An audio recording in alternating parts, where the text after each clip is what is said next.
It's a message as well to the Mexicans, because even if we, the Mexicans, say the United States is not treating us fairly, when we go we're abused, the Mexicans also are accused for abusing a lot of Central Americans that go through Mexico to go to the United States. So he is giving a message of let's be human to each other, it doesn't matter where you come from. So the issue of immigration and also the disappeared, as I understand, big topics in this particular border city.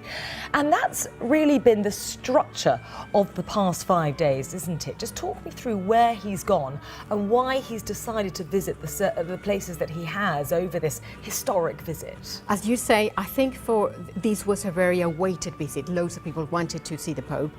When he finally got there, he has not disappointed his supporters. He arrived to Mexico City, and in a national palace, surrounded by the president and all the politicians, he spoke about corruption. And he said to them directly, being corrupt is not the way to be and is not taking your country anywhere. So really direct to them. It was no hiding away from the message of the Pope there. And then he goes to his own, to the cathedral and to the bishops. He speaks clearly about all these scandals in the Mexican Catholic Church, and he says to his bishops, you have to be transparent, you have to don't hide on not giving details.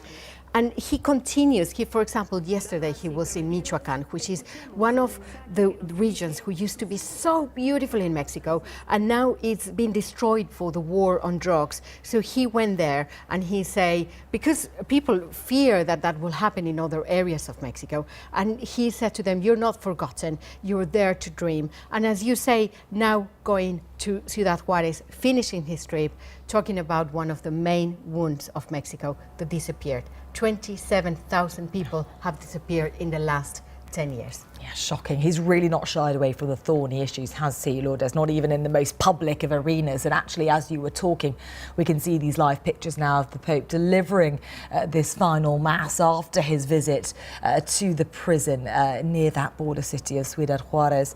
And indeed, the pictures of this visit have almost been as important as the words he said in some ways. Just talk me through some of the most memorable moments of the trip and some of the reactions that it's caused on social media and in normal press. I mean, the reaction has been very positive, even for the people who doesn't like the Pope or doesn't like the Catholic Church. They've been saying that the words actually been really good, and he's had said it not, behind the people, but just on their faces. So in general, has been really good. But there was this image of him getting really angry because a woman kind of tried to drag him, and he is the crowd was just huge around the crowd around him, and he goes, "Don't be selfish," and that image has been trending today, because of course you don't expect the Pope losing its cool, but then he's 76 years old. I mean, he probably is really tired about this trip, and he's been touched, and people want to get close to him. And there's memorable things for Mexicans like me. He put a sombrero. That really was very, very nice to see. And in this last city, there was a mariachi band just outside the prison giving him a serenata.